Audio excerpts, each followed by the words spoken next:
Bonjour, salut à vous tous, mes très chers amis, ma petite famille, ma petite tribu d'âmes. Merci d'être là aujourd'hui, jour de la calendrier Maya du cristal de l'onyx noir. Onyx noir. Je vous amène ici des images.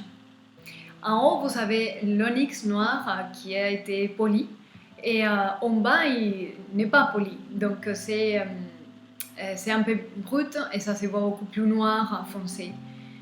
Donc en tout cas, l'onyx noir, c'est le cristal de la conscience de soi enracinée. On doit se souvenir que nous sommes à la 9e sphère. C'est la sphère du subconscient gérée par la lune. Et là, on prépare tout ce qui va se manifester, tout ce la manière de laquelle on décide, on parle, on agit. Et donc, on va faire les tri dans les croyances, paradigmes, idéaux, idées et héritage de l'inconscient, héritage du passé. On fait les tri et on va récupérer ce que nous sommes, vraiment. Parce qu'on doit dépouiller tout ce qui n'est pas essentiel dans notre quête de cœur. Donc, conscience de soi enracinée. Tous ces voyages qu'on est en train de faire, on doit soutenir et garder précieusement l'essence de ce qu'on récupère et de ce que nous sommes. Et donc, et ça, ce qu'on récupère, cette essence qui est divine, et on doit les garder jusqu'à la fin pour l'enraciner et les manifester dans la réalité.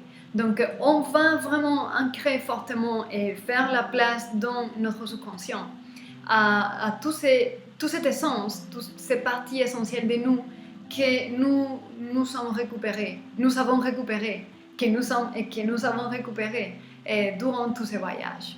Ok? Et c'est un cristal en fait qui équilibre le masculin et le féminin. Et ça me fait penser que la lune, pour la science kabbalistique et les sphères de la lune, est vraiment la sphère sexuelle. Et donc c'est assez lourd à gérer parce que ça s'approche du physique et tout ce qui a à voir avec le désir sexuel, comment ça s'appelle, je ne me souviens même pas comment ça s'appelle. Le désir sexuel, voilà, ces désirs qu'on a et qui sont des tentations qui ne collent pas vraiment avec nous. Mais on a une tentation. Et donc on sait que ça ne nous représente pas, mais va savoir, c'est dans nos mémoires. Et ça revient. Donc il y a une forme de désir, de tentation derrière qui sont assez fortes et qui ont une présence assez forte dans notre subconscient et qui se manifestent en forme de désir et de tentation. Donc cette pierre aide beaucoup à soulager et à apaiser ce type de tentation et de désir. Je ne me souviens pas de mots vraiment, parce que je ne prépare pas les discours à l'avance. Et donc, je ne sais pas, je vraiment pas, je ne sais pas les mots. Mais je pense que vous me comprenez. Et donc, voilà, ce cristal aide à soulager, à apaiser et ce désir. Voilà. Et donc, voilà. Surtout, c'est de reprendre et connecter avec ce qui est essentiel. La partie de nous qui est essentielle. Et ce qui vaut la peine garder. Parce que ce qu'on garde, c'est la partie de nous qui fait que chaque jour, nous avons une expérience incroyable, épanouissante, satisfaisante et que ce qu'on fait nous laisse en paix et que cette journée vaut la peine d'avoir été vécue. C'est cette partie en nous qui devons garder à tout prix. Et donc, tout ce qui nous éloigne de ça, on les met à côté. On renonce à ça. Ok? Donc, voilà pour les cristals d'aujourd'hui, l'onyx noir. On va voir, comme d'habitude, ces cristals dans sa dimension animale et végétale. Je vous amène déjà son animal totem, qui est, c'est une belle image que j'ai récupérée, le bélier. Voilà, le bélier qui est dans cette belle image, il a la pleine lune derrière. Et nous nous approchons dans ce moment à la période, à la pleine lune. Et donc ça tombe bien. Okay. Donc, le bélier, c'est l'animal totem de l'onyx noir. Passage, le bélier dans les signes zodiacaux. Et c'est un signe de feu, c'est un signe de feu qui sème. Le signe de bélier, c'est un signe qui sème la graine spirituelle. Ok? C'est la mission de bélier dans quand le bélier connecte dans sa fréquence supérieure, évidemment. Ok, on va voir maintenant sa plante totem, la plante totem de l'onyx noir que je vous amène ici. Je vous fais une toute petite composition tout de suite parce que c'est très commun, on a tous accès à ça, très utilisé et plein de vertus et propriétés que je vais vous lire, qui est les clous de girofle. Voilà, très aromatique, très utilisé, je l'utilise tous les jours, en infusion d'ailleurs, et comme épice pour mes gâteaux. Et je vous lis les propriétés du clou de girofle.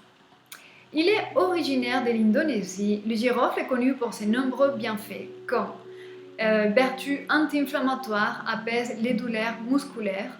Il est anesthésiant local, antidépresseur, antiseptique efficace. Le girofle agit également contre les bactéries, les microbes et les virus. C'est un remède contre la mauvaise haleine, et un remède pour traiter les douleurs dentaires, un remède pour traiter les calculs rénaux et la cystite, et c'est un remède pour traiter l'aérophagie. Donc, vraiment plein de vertus de cette plante qu'on peut utiliser facilement tous les jours, d'une manière ou d'autre. Moi, personnellement, je l'utilise en infusion avec les gingembre et dernièrement avec la verveine. Donc, je fais ce mélange parce que ça me va. Et donc, je l'intègre tous les jours dans mon quotidien. Ok, comme mantra que j'ai choisi, moi, en rapport à cette vibration, et comme je disais, on doit se concentrer en récupérer l'essence de qui nous sommes, parce que c'est ça qui va tout mettre en ordre finalement, et va nous éviter des problèmes, des accidents, des événements malheureux. Donc, c'est se souvenir qui nous sommes, qu'est-ce que nous sommes. Et ce qui nous sommes en essence, c'est Satchitananda, existence, conscience, félicité. Voilà, on est ça, c'est la dernière nature. Donc, les mantras que j'ai choisis, j'ai déjà récité ces mantras dans d'autres vidéos. Et je les récupère parce que c'est un mantra qui nous dit: souviens-toi que tu es de la nature des Brahman, que c'est ça. C'est un enfant de la conscience, existence, félicité. Nous sommes des enfants de la joie éternelle, c'est la félicité, un état qui est de joie, qui n'a pas des causes physiques extérieures, c'est une source qui naît en nous. Donc voilà, dans cet état-là, quand on est là, il peut y avoir autour de nous des événements malheureux, ils sont malheureux, mais nous, une partie profonde de nous n'est jamais impactée par cela. Parce que nous savons que nous sommes de la conscience éternelle, d'existence conscience, félicité. Rien ne peut toucher, rien ni personne ne peut toucher cette partie profonde de nous. Et là, le niveau de souffrance diminue et se réduit très remarquablement. Okay. Donc, on va dans cette sphère de sous-conscient, on va se souvenir de qui nous sommes, que nous sommes de cette conscience. Et donc, je vais chanter le mantra qui va avec Aham Brahmasmi. Je suis Brahma, je suis de la nature de Brahma. Donc, comme d'habitude, je vous invite à vous relaxer quelques instants. Prendre conscience de votre dos bien droit, pas rigide mais bien droit. Et concentrez votre attention dans votre respiration. Pour laisser que la technologie fine du langage de Sanskrit puisse éveiller en nous les fréquences supérieures de notre conscience et réveiller dans notre mémoire la vraie nature de qui nous sommes. Aham Brahmasmi. C'est le mantra que je vais chanter.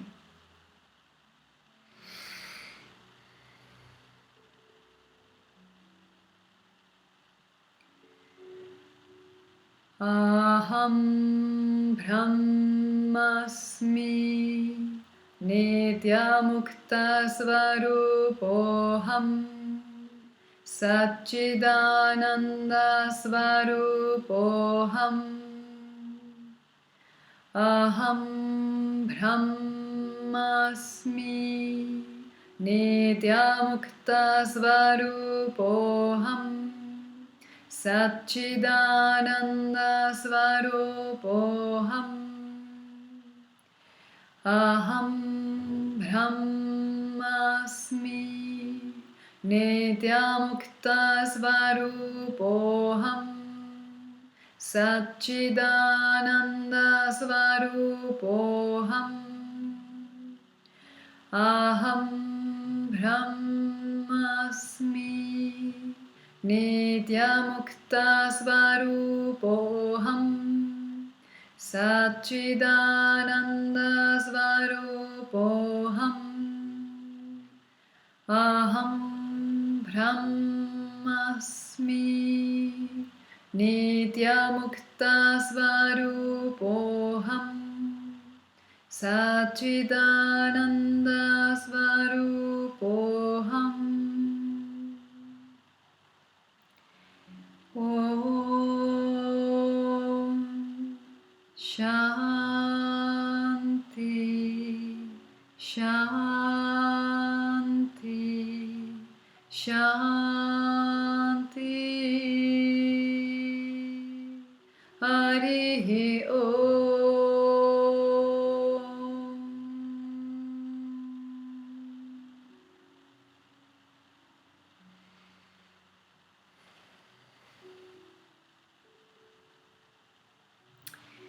Et voilà mes très chers, les mantras de la journée.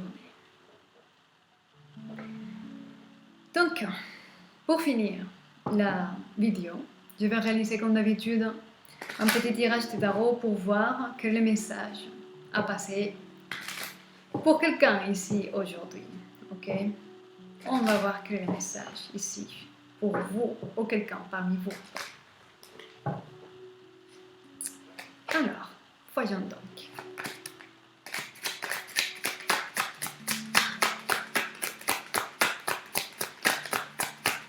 Quel est le message pour mes très chers?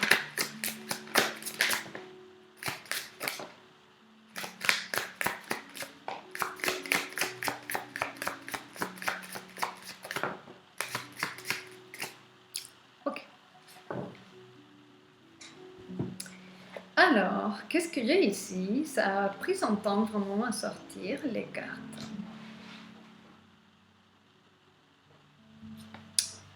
Ok. Alors, je regarde les deux des cartes. Ok. Alors, aujourd'hui, histoire peut-être d'amour ou désamour qui est censée se réconcilier. Il y a vraiment des personnes qui se correspondent vraiment. Et vous savez, je dis de l'amour, mais peut-être aussi une relation dans le travail où l'harmonie, la bienveillance et l'amour a été cassée. Mais il y a ici deux personnes qui matchent vraiment l'un avec l'autre, qui sont de la même longueur d'onde, qui ont un caractère pareil et qui savent travailler ensemble et être ensemble. Ils savent comment être ensemble. Ce sont des partenaires, ok, qui se combinent très bien. Mais il s'est passé quelque chose ici. Alors là, c'est passé quelque chose ici qui a déstabilisé la relation. Ok. Quelqu'un ici garde silence et est en train de se préparer parce qu'ils sont, cette personne ici, il y a quelque chose qui est encore en conflit et qui est récent et que le feu est assez vif dans la problématique et cette personne se retient, soit vous, soit quelqu'un qui va venir vers vous, parce que l'histoire est encore très fraîche et parce que le moindre mot hors des tonnes, ça peut déclencher déjà un problème. Il y a une énergie qui est passionnelle, mais où la violence est prête. Vous savez, ça a créé des soucis de cœur. Mais quelqu'un ici est en train de préparer pour venir voir cette personne. Parce qu'il y a quelqu'un ici, soit vous êtes dans une position de pouvoir ou vous êtes vraiment en confiance envers vous, et soit vous reconnaissez en quelqu'un le pouvoir personnel et ça vous inspire un respect. Donc dans un cas ou dans l'autre, vous l'appliquez dans votre cas si c'est la raison pour vous. Quelqu'un ici veut y aller vers l'autre, mais avec ce type de peur, ce que je ressens. Il prend ses réserves parce que ce qui s'est passé, il y a une mémoire qui est assez passionnelle et il y a des conflits. Mais la chose, c'est que ça peut se réconcilier parce qu'il y a des sentiments profonds et véritables dans le cœur de vous, soit de vous ou de l'autre qui vient vers vous. Voilà le message que je peux vous dire pour soit vous aider à confirmer vos pensées, ressentis, votre histoire. Et en tout cas, ce que j'aime bien, quand l'impératrice est là, et c'est très positif, parce qu'ici quelqu'un reconnaît sa place, reconnaît sa valeur. Quelqu'un ici est dans le respect et l'amour de soi. Et c'est pas égotique. Cette carte, parfois, ça peut être trop forte, mais dans les cartes, en train de me dire que c'est quelqu'un qui a un niveau d'autoconfiance, estime de soi, respect de soi, amour de soi, indépendante, détachée, mais nourrissante et bienveillante. Et cette personne ici inspire beaucoup de respect pour quelqu'un, soit vous sentez ce respect. En tout cas, ça c'est toujours positif, parce que si c'est l'autre personne qui vous inspire un respect, cette personne vous aide à améliorer vous et à vous reparamétrer vous. Et si c'est vous que vous êtes là et quelqu'un vient, vous êtes déjà en train d'aider quelqu'un à se reparamétrer et vous allez avoir le retour de comment il faut vous traiter correctement. Parce que vous êtes donné ce traitement d'abord. Et ça vient d'après d'un processus de développement, des efforts, des choix. Vous avez gagné une bataille ici, ok. Donc, voilà, je vous laisse avec ce message en espérant que ça vous dit quelque chose. Et gardez soin de vous, soyez heureux. Je vous dis à demain.